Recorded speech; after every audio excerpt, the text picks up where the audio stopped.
nessa edição da TV Jornal da Mulher Brasileira, nós vamos inovar, trazer um especialista que vai informar para nós tantos assuntos que serão ótimos para nossas vidas de, digamos assim, até familiar, tá? A questão também com relação aos nossos negócios. Nós vamos aprender muitas coisas aqui, gente, que é para o dia a dia, e para pegar esse exemplo e transformar muitas vezes nas nossas áreas de microempresa, de micronegócios. Nós vamos aprender muito hoje, hein? Que tal? Vamos lá?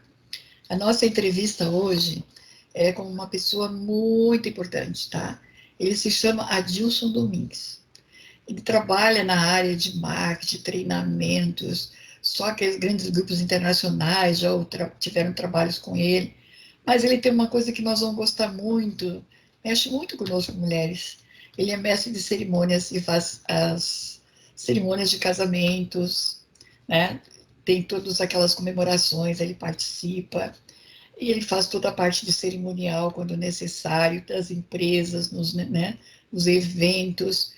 E, puxa vida, né, gente? Quem é que está falando para nós hoje nesse mundo confuso, complicado, tudo um torvelinho, tudo, né? E como que a gente vai pensar em etiqueta, o que é correto, politicamente correto, o que vai dar mais êxito para a nossa imagem, né? Hoje em dia, a nossa imagem vale muito para dar confiança para o nosso produto, para a nossa empresa, não é verdade? Hoje nós vamos aprender tudo isto.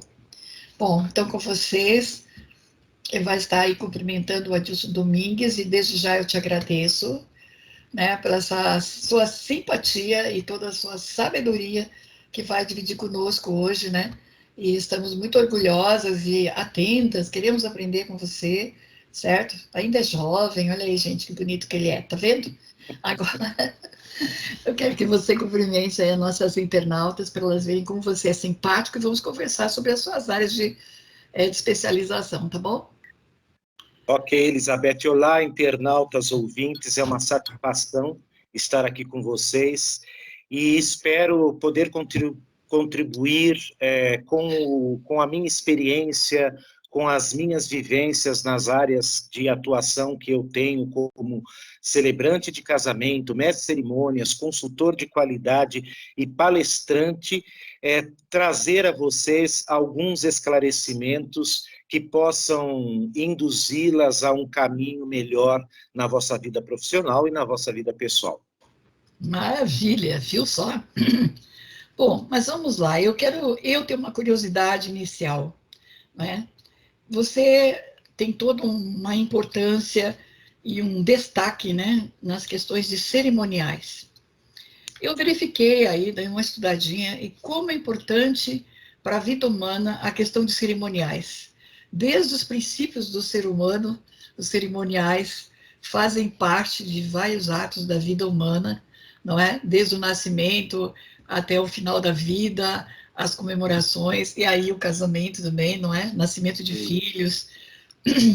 E aí nós temos outras coisas da vida social, né? Formatura, olha lá quantas coisas lindas, né? As bodas e tal. E até mesmo o nosso aniversário, né, gente? Também merece festas.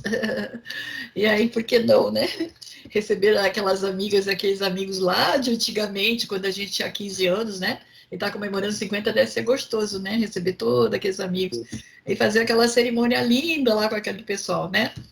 Então, nós estamos aqui mostrando para vocês, devagarzinho, né, quanto é importante a gente entender o que é um ato de cerimônia, né, qual é a diferença que tem da nossa festinha em casa, né, e por que a gente tem que também estar atento na questão de cerimoniais, né.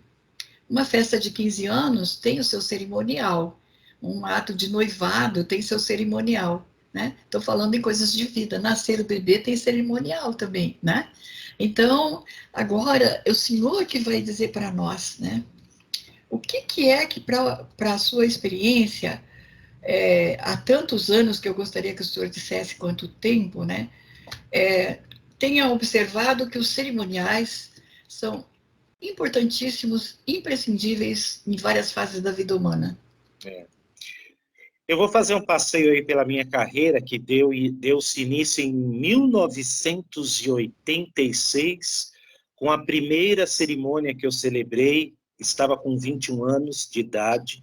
Foi uma cerimônia de formatura no Clube Piratininga, em São Paulo, formandos de 1985 de Biologia da Faculdade, extinta Faculdade OSEC. Este foi o primeiro momento absolutamente inesperado, como todas as minhas atividades profissionais. Nenhuma delas foi planejada, todas elas apareceram e eu, então, as abracei. As abracei com segurança de que teria competência para fazê-lo. Aí, depois da cerimônia de formatura, por longos anos, segui fazendo somente cerimônias de formatura, ano após ano. Meados de 2000, então, eu ingressei em uma empresa de treinamento e consultoria. Foi então que eu tive interesse por essa área e comecei a observar como era feito e passei alguns 2 anos depois, a fazer palestras e treinamentos e prestar serviço de consultoria. E em 2008 veio a primeira oportunidade, também a partir de uma amiga, para celebrar o casamento dela. Como ela já sabia, eu já tinha experiência como mestre de cerimônias, o celebrante de casamento naquela época não era denominado como celebrante de casamento, ele era um mestre de cerimônias, propriamente dito. Depois, a partir dessa época, eu sou um dos pioneiros na atividade de celebrante de casamento. Começou a haver um movimento de muitos outros profissionais da área e definiram como celebrante social, tá certo? Agora, a importância disso, nós desde sempre, como bem disse a Elizabeth, no nascimento é um evento, nas reuniões de família é um evento. Normalmente não tem o papel de um mestre de cerimônias, mas tem sempre alguém que fala bem na família e conduz a alguns detalhes daquele encontro. Nos aniversários, hoje é bastante comum fazer uma surpresa ao aniversariante nos seus 50, 60, 70 anos, fazer uma retrospectiva da sua história de vida narrada por um mestre de cerimônias. O primeiro contato efetivo com uma cerimônia, a criança tem na sua formatura. E tem lá o professor, normalmente não é contratado um mestre de cerimônias, mas o professor normalmente desempenha muito bem esse papel pela eloquência na fala, pela dicção, pela interpretação de texto, então é o primeiro momento. Para as meninas aos 15 anos de idade, com a cerimônia de 15 anos, depois vem a formatura para todos, homens e mulheres. Aí nós temos, então, a cerimônia de casamento e temos aí, na mesma fase da vida, as oportunidades profissionais que levam as pessoas a participarem de congressos, feiras, treinamentos, palestras, que vão formar profissionalmente essas pessoas. E ao longo da vida, aos 25 anos, o que é mais comum, se comemora bodas de prata, aos 30 bodas de pérola, 40 bodas de rubi, e por aí vai. Os casais hoje têm muito essa expectativa de celebrar, muitas vezes até porque não tiveram um casamento dentro dos moldes padrão, porque não tinham condições financeiras e ao longo da vida conseguiram, e então tem por expectativa esse tipo de cerimônia. Muito bem, eu gostei da sua explicação. Mas veja bem, pelo que eu entendi, o senhor já está aí um bom tempo, né, nessa área de cerimônias de casamento. Não sei se tem aproximadamente, né, quantos casamentos já participou. Quantos foram, mais ou menos, aí? Olha, contando especificamente casamentos, ontem eu celebrei o casamento de número 290. Olha só, gente. Celebrar casamento é algo... eu amo o que eu faço. Eu acho que é legal poder dizer isso. Eu faço com amor. Eu escrevo cada texto de forma personalizada. Eu faço uma entrevista com um casal para coletar deles as informações desde o momento em que eles se conheceram até os caminhos que os fizeram chegar ao casamento. E durante a cerimônia, eu faço uma narrativa dessa história, eu reescrevo de uma forma poética, de uma forma como se fosse um conto de fadas. E então, o objetivo é levar a mensagem do amor, dos valores da importância do casamento, a família, padrinhos, amigos, o papel destas pessoas, né? E envolver estas pessoas também na cerimônia. Em todos os meus trabalhos, tanto de mestre de cerimônias, como de celebrante, como de palestrante ou consultor, o objetivo fundamental, o que me inspira, é o fato de eu poder transmitir alguma coisa para as pessoas, poder levar uma mensagem, poder deixar algo de bom quando eu me retiro, quando eu encerro a minha vida. Ok. Normalmente os casamentos, né, que quando se fala assim, mas estão na Igreja Católica, que tem esses rituais já mais enraizados, né? Mas outras religiões, e até mesmo outras etnias, né? Por exemplo, também têm os seus rituais, né? Os indígenas têm os seus rituais de casamento, né? Os que são ciganos, né? Os que são descendentes, como falou há pouco, tem os japoneses, tem chineses, você tem árabes, né? São pessoas, né? Até os judeus, me parece que também, né? Tem os seus rituais próprios. Isso falando em termos de religião, né? Que temos as religiões afros também, que tem, eu acho que uma cerimônia própria, né? Mas tirando isso, vamos supor, pensando a questão da religião, né? Existem cerimônias diferentes disso. Eu já ouvi falar que tem renovação de votos, tem cerimônias que envolvem outros rituais, por exemplo, flores, né? E tem outros rituais que são muito variados. E eu gostaria que você descrevesse, parece que você faz esses outros rituais também, para explicar para a gente por quê, né? Qual é o significado, né? Tá. Nós temos aí, então, as diferenças de raças, etnias, né? Que eu acho que é interessante abordar, né? As questões religiosas, né? Que são diferentes. É engraçado, você fala japonês, mas tem 3 ou 4 linhas de religiões japonesas. Não sei os rituais de casamento. Como é que você aprende tudo isso? Como é que você tem que entender tudo isso, né? E ainda tu tem os outros rituais que é de renovação, né, dos votos, é isso? Tá. Acho que é interessante abordar o seguinte: o papel do celebrante de casamento apareceu há aproximadamente 15 anos atrás, em função das diferenças religiosas entre as partes, às vezes entre os noivos e muitas das vezes entre os familiares. Houve época em que nós éramos um país católico totalmente, né? E havia os protestantes que tinham o seu ritual único e havia os católicos com seu ritual único, e em terceira mão seria apenas e tão somente o casamento do civil. A aparição do mestre, do celebrante de casamento hoje, mas na época ainda era mestre de cerimônias, foi justamente para nivelar esta situação em que os noivos querem que todos participem de uma cerimônia de casamento com todos os elementos tradicionais, mas sem ter um cunho religioso muito forte. Então, no caso, falamos em Deus ou não falamos em Deus, de acordo com a convicção do casal. Por exemplo, se eu celebro um casamento de pessoas que são testemunhas de Jeová, eu vou falar Jeová Deus. Se eu faço um casamento de pessoas que são da Umbanda, eu falo Deus Pai Oxalá.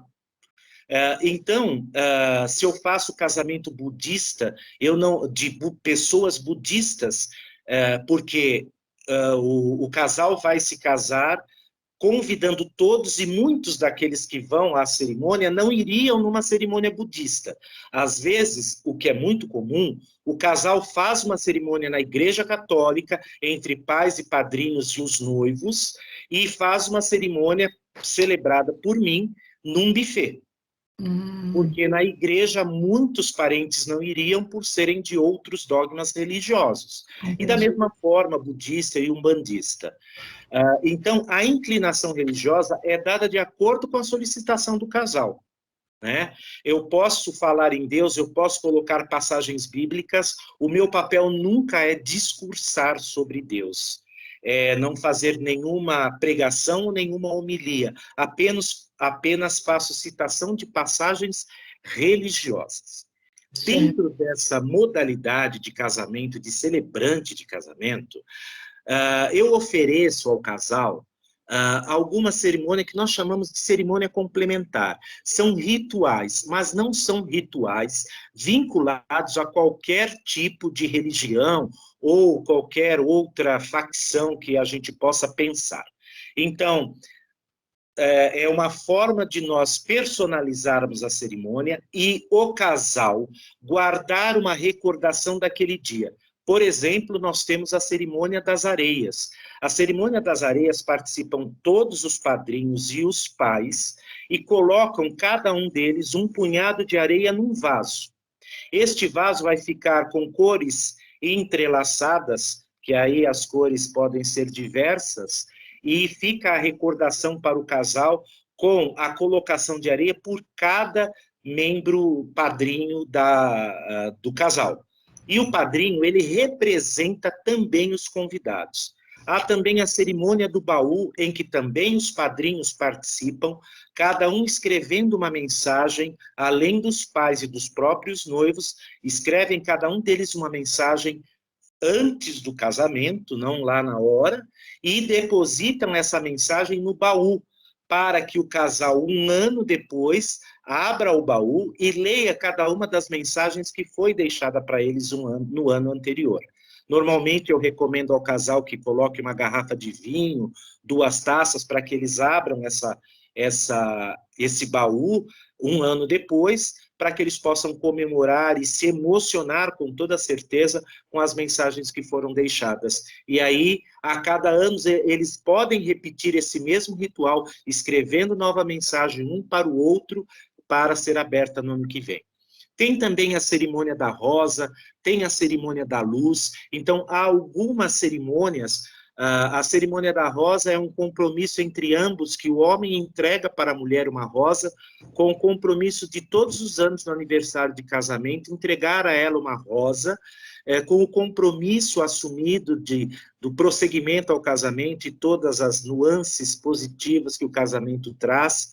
E assim é também a cerimônia da vela, em que os pais e os noivos participam, integrando a luz individual, que haverá uma vela para cada um e haverá uma terceira vela, representando a unificação das duas pessoas, sem perder a individualidade.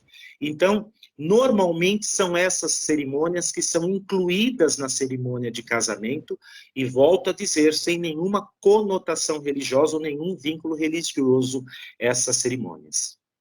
Compreendi. É um tipo de um ritual, digamos, amoroso e familiar, né? Que fica... Exato. A proposta é justamente fazer com que as pessoas participem. E você observa, eu que estou lá na frente, olhando a todos, né, de frente, eu vejo o encantamento das pessoas em ver isso tudo acontecer, né? A participação de todos faz com que todos os convidados se sintam também partícipes e se sintam envolvidos e agraciados por aquilo. Muito bem, muito bonita a exposição e as iniciativas também, não é? Foi muito bem explicado. Agora, a gente tem que entender o seguinte, olha, ele falou até agora na questão das áreas de cerimonial, nos atos religiosos, de união, casamento, enfim, como a gente quiser chamar, esses outros atos que são da vida de juventude, muitas vezes, né, os 15 anos, como ele disse, né, vai ter a formatura. Agora, antes do casamento, né, os namorados também têm um pacto de trocar alianças agora, né? Antes do noivado ainda também. É muito interessante, os tempos vão mudando e os rituais também. Mas o senhor tem uma formação belíssima também, seu currículo é invejável. pela sua formação em administração e com várias especializações, com várias atuações em grandes grupos, é impressionante. Né? E o que o senhor tem a dizer desta fase que talvez momentaneamente um pouco atrapalhada pela questão da pandemia, né? E também Isso. as empresas também estão passando problemas com essas Estão. perdas muito grandes, né? Então, o que o senhor tem a dizer para nós? Primeiro, como é que foi esse período, né, que ficou trabalhando, o que foi importante dos treinamentos, o mais solicitado, e depois vamos ver esse momento triste agora, como é que a gente vai recomeçar, né? Isso. Olha, a pandemia afetou todos os âmbitos profissionais. No ano passado, eu celebrei 8 casamentos apenas. Este ano, eu celebrei apenas 10 casamentos. A média de celebração anual minha está em torno de 30. As empresas para quem eu presto serviço, eu posso dizer que por felicidade, algumas delas não sentiram o impacto da pandemia em função da atividade que elas desenvolvem. Uma delas está ligada ao ramo de alimentício, bebida, química, petroquímica, e nós sabemos que a parte de alimentação somente foi fomentada. Então, eles não sentiram este impacto. Há uma outra empresa de importação e exportação que ela também não foi afetada, porque esse processo, até por conta da necessidade de abastecer mercados distintos e nós sermos abastecidos, a demanda cresceu bastante. Haja vista que essas empresas tiveram uma demanda de contratação totalmente fora do normal. Atingiram metas de faturamento acima do que haviam planejado. Por outro lado, outras empresas de outros segmentos sofreram um impacto violento, né? Hoje, nós sentimos uma discreta recuperação em relação a isso. O Brasil, de um modo geral, em todos os campos, apesar de ainda termos muito reflexo e uma expectativa não muito positiva em função das variantes que estão surgindo na Europa, as empresas estão empenhadas em, vamos colocar assim, tocar o barco, porque nós precisamos recuperar o tempo perdido. Então, há uma expectativa positiva, sim, mas em alguns segmentos ela ainda é muito discreta. Restritiva, né? E aí tivemos também, provavelmente, um impacto muito grande nas áreas de treinamentos que o senhor fazia, embora que a área digital atualmente está proporcionando, né, os treinamentos via mídia digital, mas eu acho que não ficou a mesma coisa, né? Eu acho Bem que verdade. a campanha de marketing, por exemplo, as campanhas de vendas, de publicidade, principalmente, que é o que atrai, né, a clientela e dá a dinamização do grupo de trabalho, eu acho que ficou bastante a dever, não foi? Nós observamos o seguinte, né? É claro que os treinamentos presenciais decaíram e muito.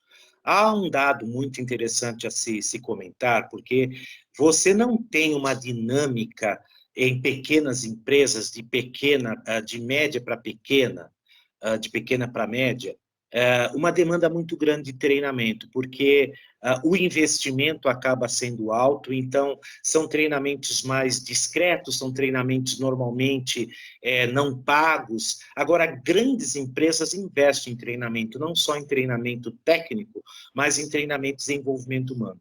Não há nem como dizer que, nesse período, muita coisa deixou de acontecer. Porém, como você bem disse, muitas outras coisas puderam acontecer. Muitos treinamentos virtuais foram disponibilizados para as pessoas. Há muitas pessoas que não se adequam a treinamento virtual porque ela precisa da presença, ela precisa da participação, porque o treinamento presencial, até mesmo para nós, diz um ditado: verdadeiro sábio é aquele que sabe que nada sabe. Para nós é muito rico, porque você troca informações com pessoas.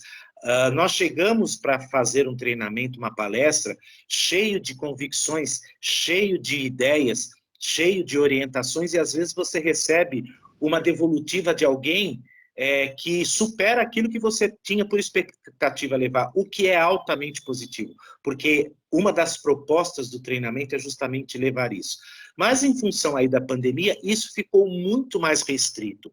As empresas direcionaram muito mais a treinamentos técnicos, digamos assim, para um conhecimento melhor da própria empresa, para um conhecimento melhor do produto, para conhecimento das técnicas que são aplicadas. Então, sem expandir muito além deste campo, de uma formação, por exemplo, vamos disponibilizar treinamento aos funcionários de qualidade de vida, vamos disponibilizar de administração de tempo, de gestão de projetos, de planejamento. Então, esse tipo de coisa foi ficando cada vez mais escassa. E, é claro, até porque as empresas precisavam destinar recursos para aquilo que era mais urgente.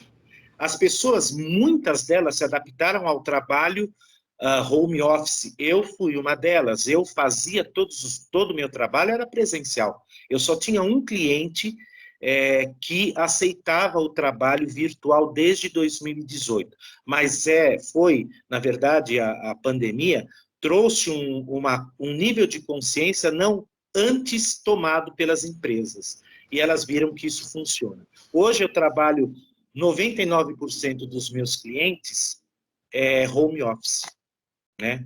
Então, as empresas têm certa resistência, principalmente pelo pensamento do que efetivamente aquele funcionário vai trabalhar mesmo ou não. Mas isso é uma coisa que hoje elas estão observando, porque eu mesmo faço alguns trabalhos que eu dependo exclusivamente das informações que vêm dos funcionários das empresas para quem eu trabalho.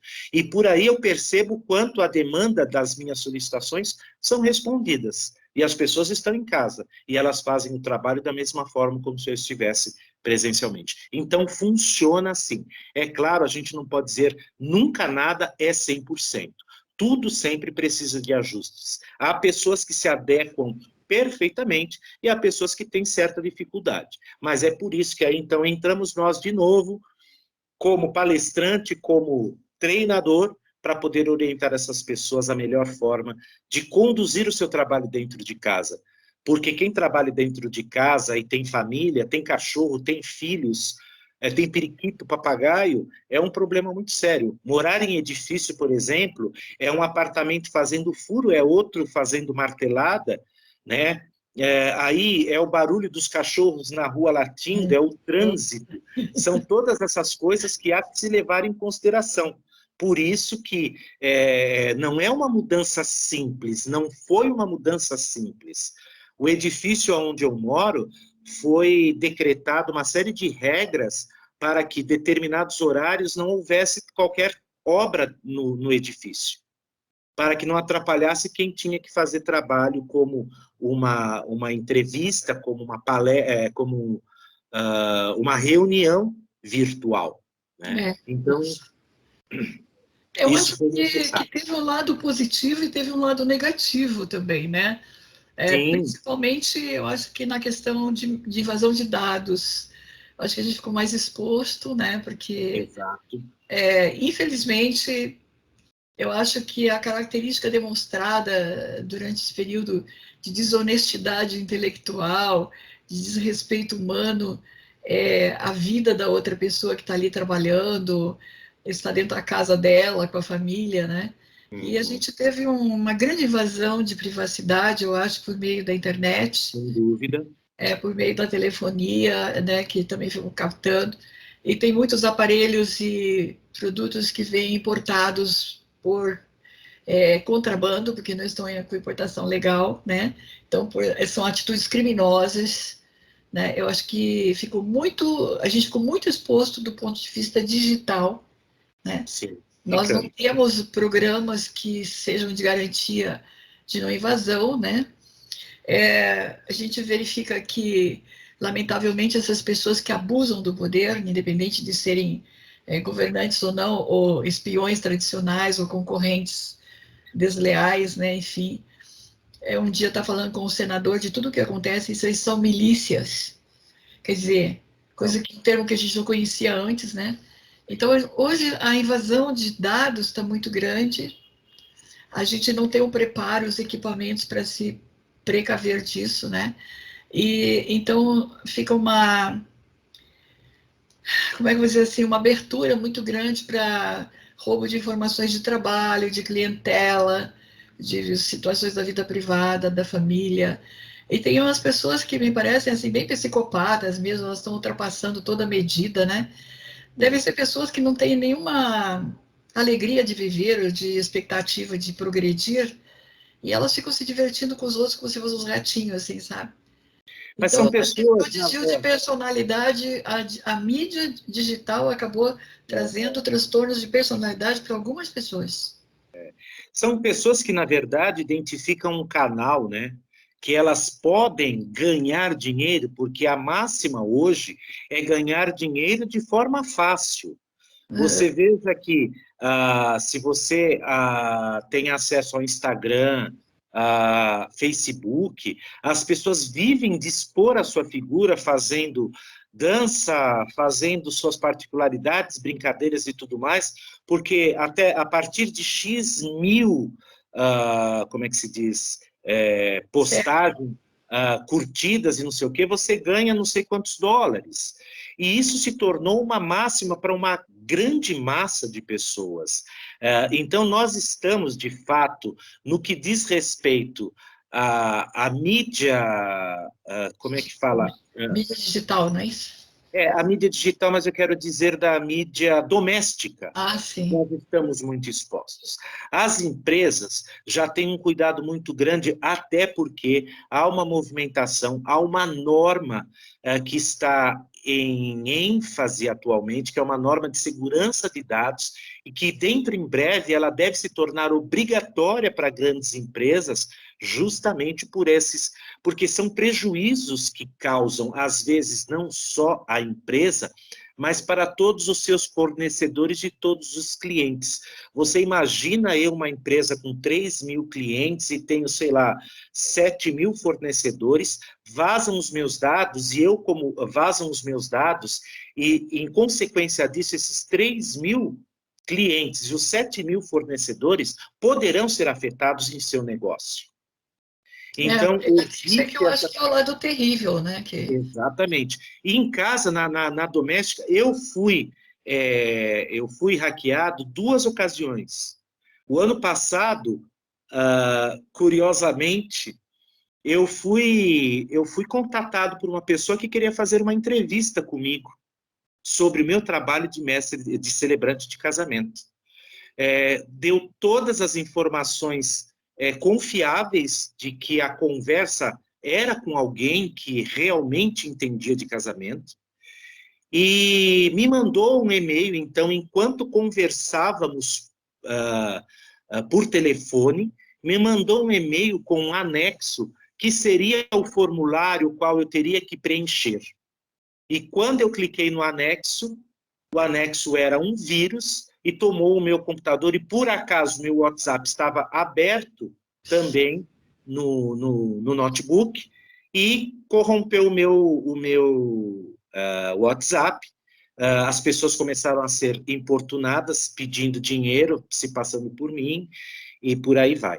E assim, de uma forma absolutamente inocente da minha parte, porque a pessoa conversou comigo sobre casamento da forma mais natural possível, falando de informações que não eram informações de quem não conhecia o mercado, né? Isso que eu acho que está muito grave, né? Não sei Sim. se é treinamento que tem que se passar para as pessoas em casa, mas eu considero que essas pessoas que têm esse tipo de comportamento de invasão de privacidade, intimidade, invasão de dados, invasão de clientela, como você está dizendo, invasão até do contexto do seu espaço físico de trabalho ali, né? Não é só a exposição como estão fazendo, eu acho que tem que ter um cadastro com a exposição da cara do indivíduo, os documentos dele e tudo, como um indivíduo assim, sabe quando tinha antigamente, botava O indivíduo Sim, procurado vivo morto. concordo com você. Tem que ser exposta essa pessoa. É. Se Há que ser começou a levado trabalhar, mais você a clicou sério. lá, vê se tá lá essa pessoa com aquela cara. Ai, não, então chame a polícia na hora, clica, manda, olha, tá aqui no meu computador. Sabe, já que a inteligência artificial serve para algumas coisas, deveria ser para caça dessas pessoas. Ela não é, eu vou te relatar, eu recentemente troquei de aparelho celular. Em função disso, alguns dos aplicativos e coisas assim que eu uso, eles requisitaram que eu identificasse que eu estava acessando a partir de um dispositivo que eles não reconheciam. E muitos desses dispositivos estão exigindo que eu tire uma fotografia para que fique armazenada em nuvem e que ele possa reconhecer que se alguém tentar acessar e vai errar e coisa e tal, ele vai pedir que eu abra a câmera e ponha, inclusive pede que seja sem óculos, que eu centralize meu rosto. É claro que isso ainda está aquém do que efetivamente nós precisamos. Mas há algumas regras básicas, né? Não aceite qualquer pessoa, não aceite link em hipótese nenhuma, né? Não aceite contato telefônico. Eu recebo, final de semana principalmente, contato telefônico de corretores de imóveis, eles que me desculpem, quem estiver ouvindo, mas eu não dou acesso, eu bloqueio imediatamente, porque isso pode ser uma porta de entrada, sem sombra de dúvida. A imagem, a PDF para descrição do imóvel, eu não sei o que é, né? Eu não conheço o interlocutor. Então, essa é uma das dicas, né? É sempre estar muito atento. É. E depois não é, por exemplo, nós que somos da área de jornalismo, né? Tivemos um problema muito grande, que é todo aquele aparelho Pegasus, que é um aparelho que, na verdade, além de clandestino, ele está entrando como contrabando no país, né? Infelizmente, algumas empresas que deveriam estar fazendo a vigilância e a segurança de forma correta estão totalmente envolvidos nesse tipo de crime também, né? Com Sim. espionagem. E nós estamos aí atualmente com a ajuda da ONU Mulheres, com mais uma instituição internacional de jornalistas e radialistas. E aqui no Brasil a gente quer destacar muito a Procuradora-Geral Neide Fonseca, do Rio de Janeiro, do Ministério Público Federal, que entende também da área de cibernética, foi representar o Brasil dignamente em todo um evento internacional. Lá ela fez a denúncia da exposição de nós, mulheres jornalistas, a nossa vulnerabilidade, os riscos que a gente está correndo, né? Voltou para Rio de Janeiro, trouxe esse evento internacional para o Rio de Janeiro, e ali ela conseguiu criar um conselho, que por enquanto ainda está bem discreto, né, para não causar o impacto de que vão ser perturbadas essas pessoas. Digamos, são olheiros, né? Sim. Tá? Para ficar mais sigiloso. Então, Nós estamos engatinhando nesse campo, não é, Elizabeth? Nós estamos. agora ela fechou um acordo aí, né? Seria Uhum. o Ministério Público Federal, Polícia Federal e FBI na investigação, protegendo A, os jornalistas. a que nível nós chegamos, né? Eu tenho certeza que o segmento jornalístico, sem sombra de dúvida, recebe muita perseguição, né? Muita perseguição. Porque há os fanáticos de todos os lados, né? E tudo aquilo que não me agrada aos ouvidos, independente de ser certo ou errado, eu vou defender aquilo que é o meu interesse. Não, e Essa é uma... tem muitas coisas ilegais, entendeu? O indivíduo é eleito para um cargo, ele não pode ter certas áreas de serviços, porque ele já está num topo de poder, ele vai ter um serviço de vigilância, não sei o que, Exato, não sei o que, ele está num abuso de poder, exato. entendeu? Então aí tem muita gente brincando de Deus, eu sempre digo assim, né? Esse é que é o Você lado. vê, em níveis mais simples, dentre as coisas que eu faço auditoria. Certo. Auditoria no segmento de qualidade. Mas existe uma regra do auditor que o auditor, eu sou auditor, mas há outras, eu formo auditores dentro da empresa. o auditor não pode auditar o seu próprio serviço. Vem aí de encontro ao que você está dizendo. Sim. Eu não posso avaliar se o que eu faço está certo ou está errado. Se eu estou passando por um processo de avaliação, não. Eu tenho que fazer a avaliação do meu trabalho, se está certo ou está errado, enquanto eu o estou executando. Agora, num processo de auditoria, não é confiável, tá certo? É você assinar que está tudo bem aquilo que você fez. É claro que tendenciosamente eu vou dizer que está ótimo. O que tem muito atualmente, o que se observa é o abuso de poder, né? Desvio de funções, aproveitamento de cargos. E foi ontem, eu estava fazendo uma entrevista com um jovem que fiquei muito admirada pela capacidade dele na área, bem jovem, né? Na área criminal. E o papo rolou assim nessa questão dos crimes contra as mulheres, exatamente, né? Então eu disse para ele, ele apoiou totalmente, quer dizer, não tem que ficar discutindo muita coisa técnica, não sei o quê. O que que diz a Constituição? Né? O que está ratificado lá? O Tratado do Pacto São José, que é toda a, né, defesa dos direitos humanos, e todos os outros ratificados. O que é que é lei para nós? O que é que é autoridade para nós? O que as autoridades têm que apresentar, representar e obedecer?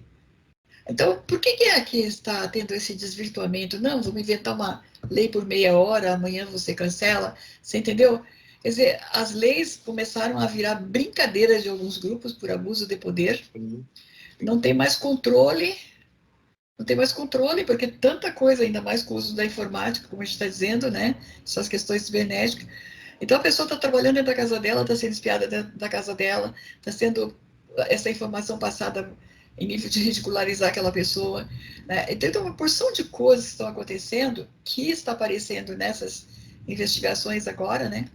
E se o senhor, como um grande treneia aí, né? Eu acho que a primeira coisa que todo mundo tem que apresentar e aprender é respeito à Constituição. Sem dúvidas, sem dúvidas. Está infringindo, é pena, é crime constitucional. Põe o cara na cadeia. Ah, mas eu tenho um cargo, eu fui eleito, eu sei o quê, eu sou amigo de não sei quem. Não tem nada a ver com isso. Você está infringindo isso, está infringindo os direitos humanos de tal pessoa, né? Está garantido na Constituição, está garantido nos pactos assinados. É cana, não tem outra forma, é inafiançável. Vai indenizar a pessoa, né? Nós somos regidos por regras e nós precisamos delas, porque senão vira um caos, tá certo? Ainda que nós não concordemos com todas, então vamos lutar para que ajustemos algumas delas. Agora, às vezes nos salta aos olhos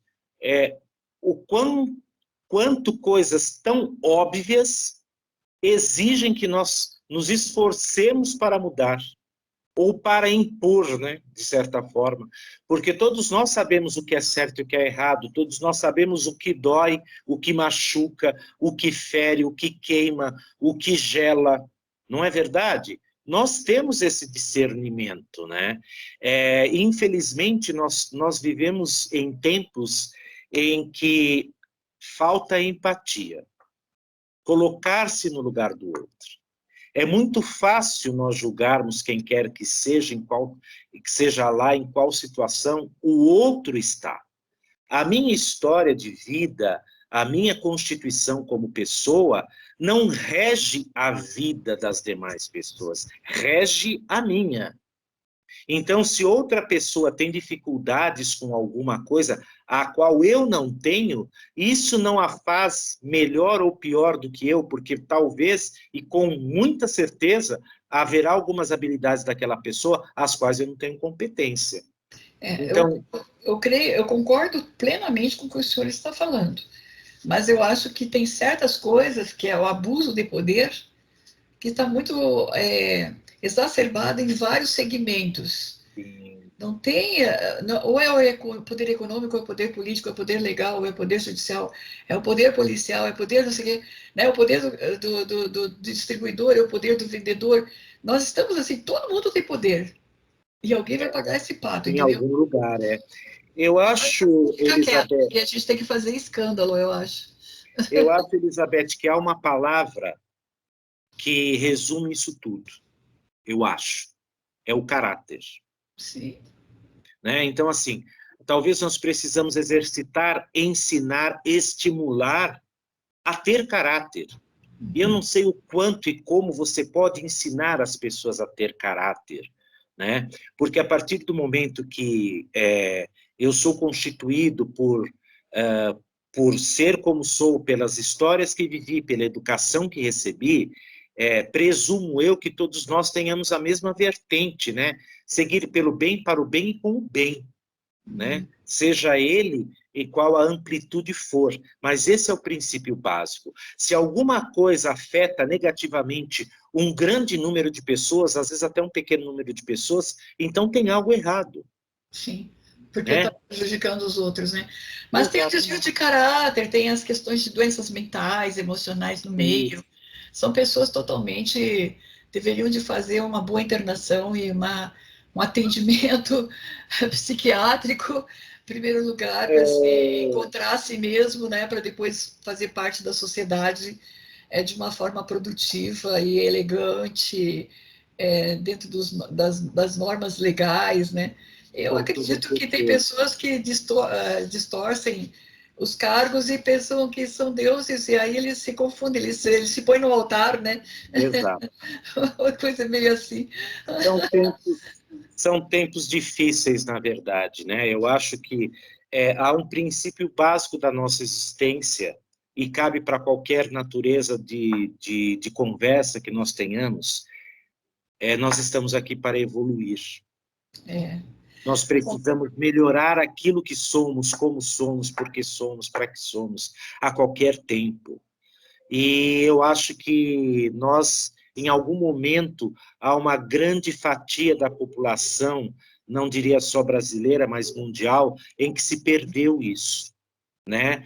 Ah, nós temos que levantar as mãos para os céus para o advento da internet, que nos colocou em contato com o mundo, mas, por outro lado, o uso inadequado, tudo o que é demais não presta, né?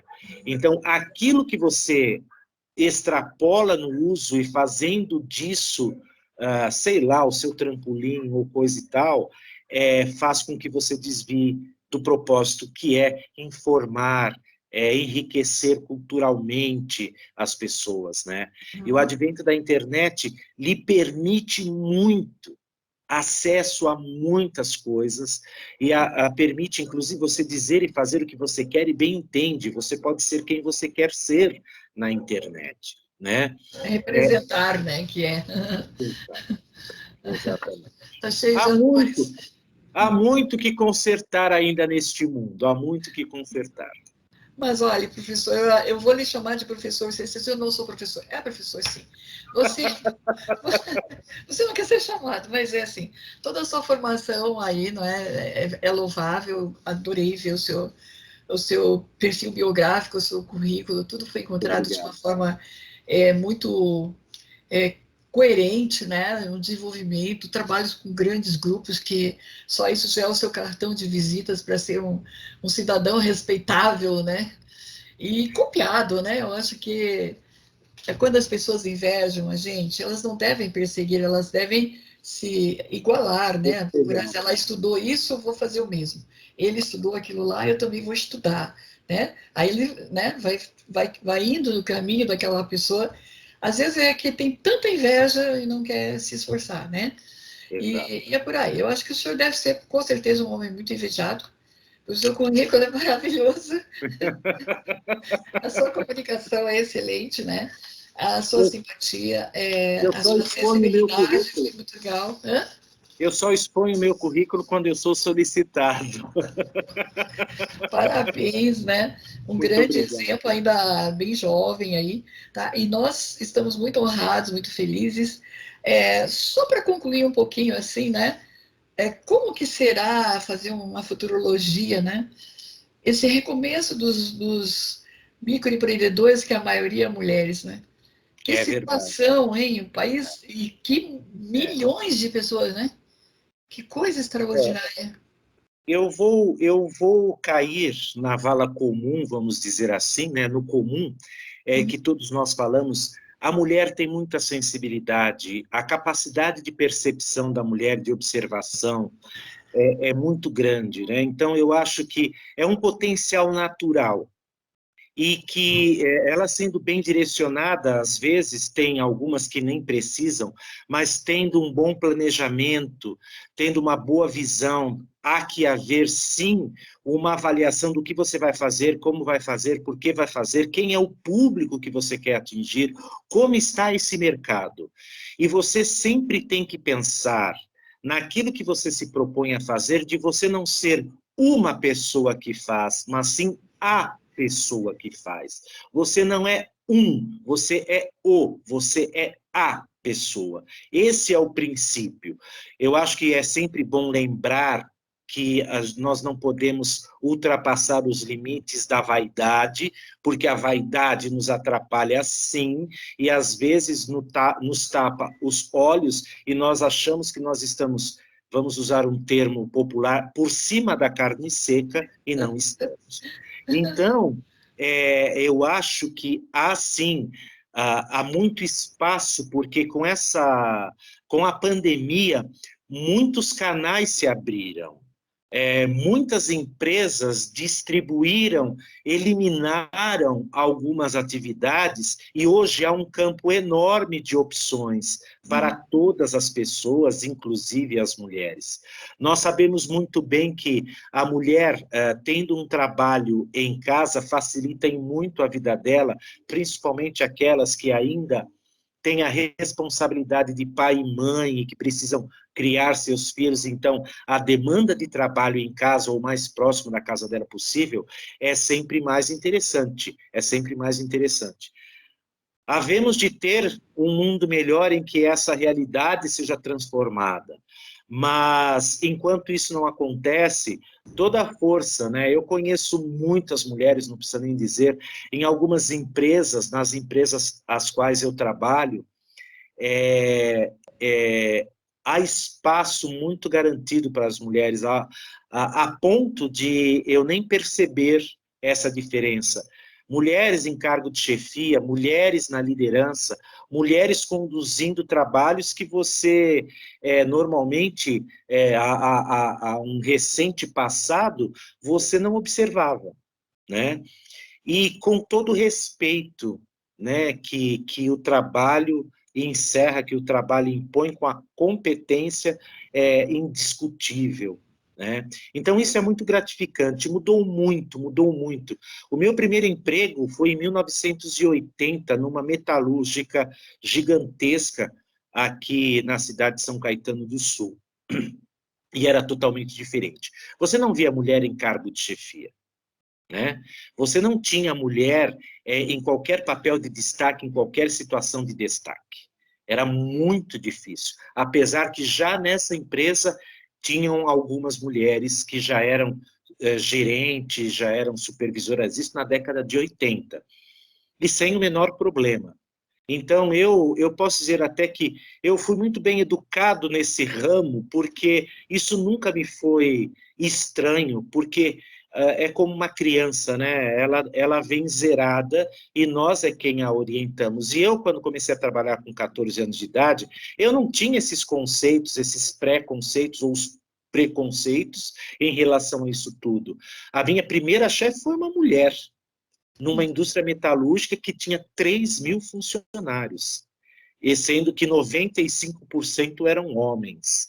Então, são coisas curiosas, né?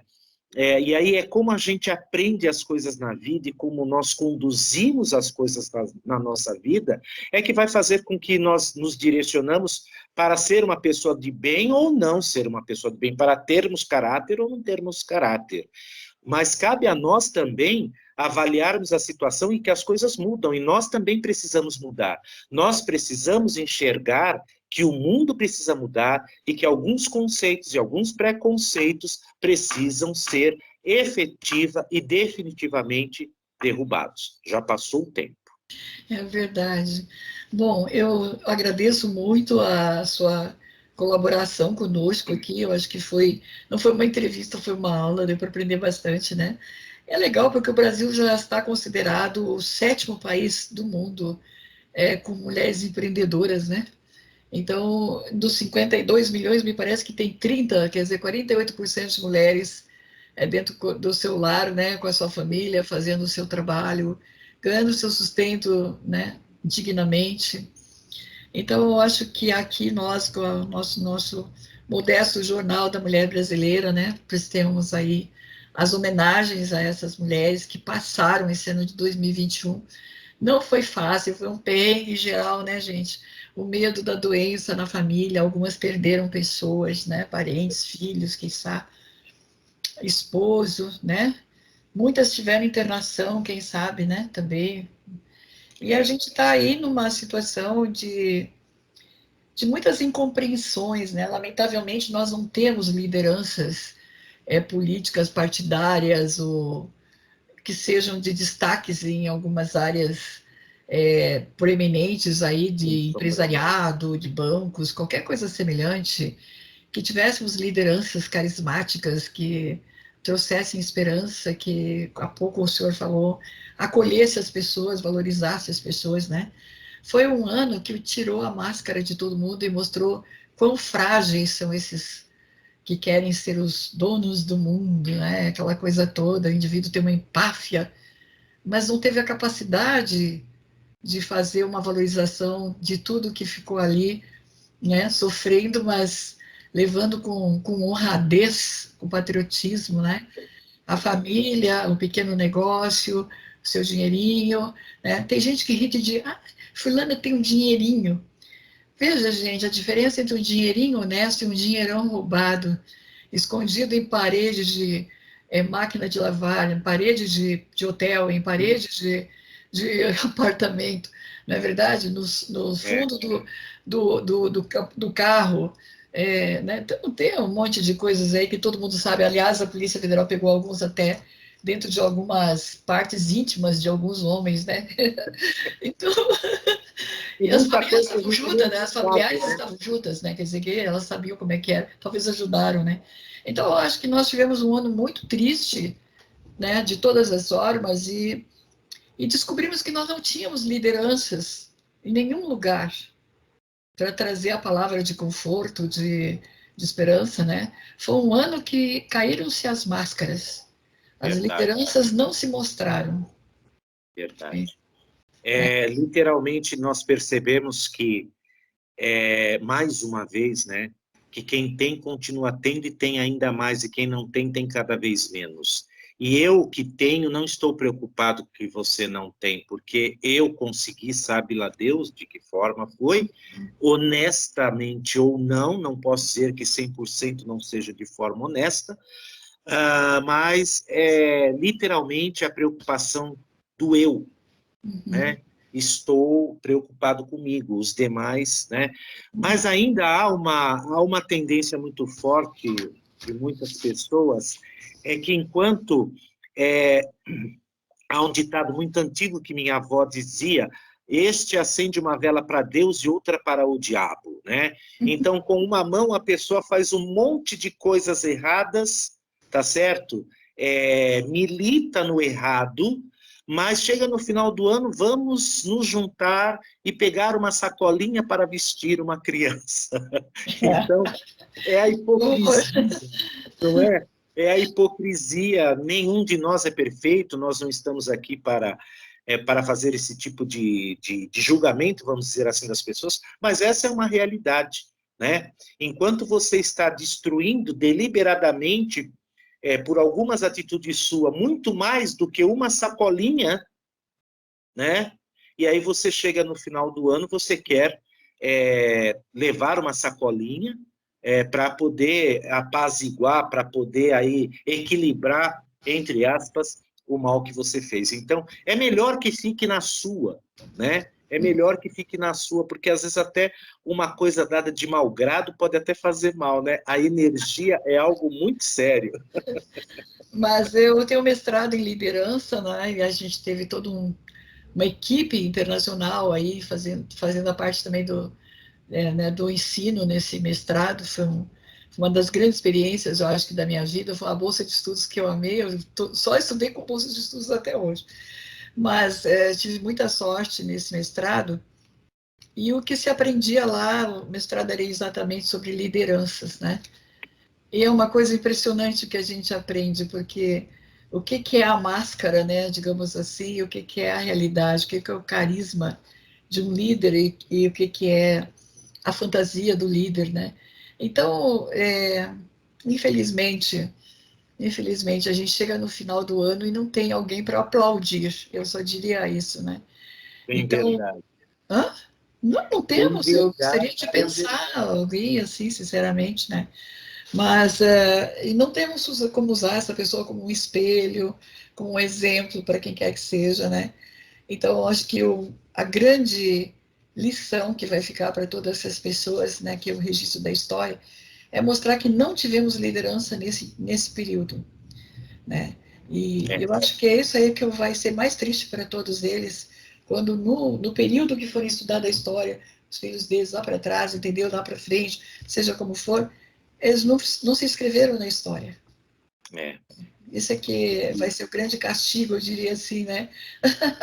Tá bom? O mais Mas triste é que nós somos testemunhas disso, né? Essa é a parte triste. ainda bem que eu sou testemunha, não só algoz.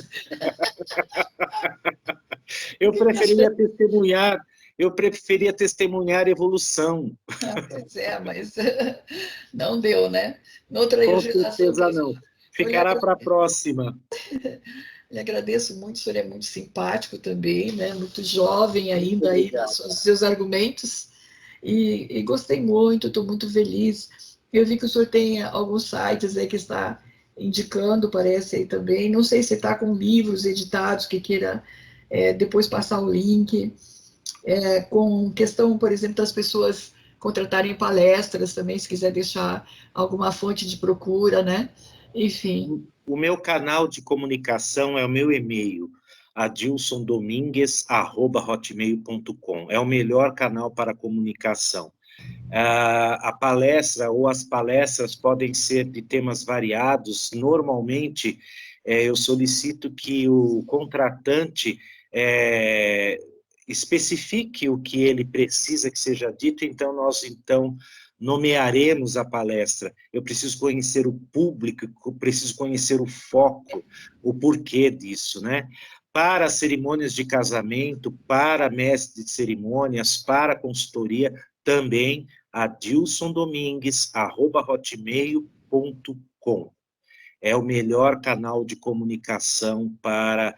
eu tenho facilidade, o tempo todo, acesso a e-mail, e a partir daí, então, fazemos a avaliação, a troca de informações para chegarmos no consenso do que nós precisamos. Bom, então, mulheres, na nosso canal aí, né? Estamos aí festejando essa informação, quase que uma aula, né? A TV Jornal da Mulher Brasileira está muito honrada com a sua presença, embora não goste que diga que é professor, mas é professor, sim, né? Está fazendo charme, né? Eu Nos não tenho ajuda. pedagogia. Não, mas bacharel com especialização também é professor, Tá. tá bom? Então, nossa gratidão, né? E aprendemos bastante, com certeza. Com certeza as mulheres adoraram também vê-lo, né? Nessa figura bonita, explicando com calma, com pedagogia para nós, né? E foi um momento, provavelmente, também de reconhecimento, né? A toda a luta, a todo o sacrifício que nós tivemos, né? Pensar que chegamos no final do ano e ultrapassamos todas as barreiras e o senhor aqui testemunhando a nosso favor. Com Então, certeza. foi um momento muito glorioso, que lhe agradeço, né? E É, deixo um grande abraço e beijo a todas nós mulheres aí, né, gente? Vamos nos cumprimentar. Esse ano nós vamos ter que fazer uma festa para nós mesmas. com certeza. Mulheres Eu, poderosas. é, eu gostaria também de agradecer a oportunidade a você, Elizabeth, e agradecer a todas as internautas ouvintes. Eu espero ter alcançado a expectativa de vocês, espero que tenha sido objetivo e claro os meus pontos de vista. Mas com toda certeza sempre, né? Eu acho que nós temos que amar o que fazemos, fazer o que amamos, sempre que possível. Mas se não for possível, vamos amar aquilo que nós fazemos, que vai tornar tudo muito mais fácil, né? vai tornar mais fácil até para eu poder caminhar e encontrar alguma outra coisa que efetivamente me satisfaça. O importante é nunca estar parado, é estar observando o que está acontecendo em nossa volta. Esse é a máxima da vida, né? É não dizer não às oportunidades e saber em que momento dizer sim para as oportunidades. Muito obrigado pela oportunidade, é uma grande satisfação, uma honra poder ter participado com você, Elizabeth, e com todas as internautas ouvintes nesta oportunidade.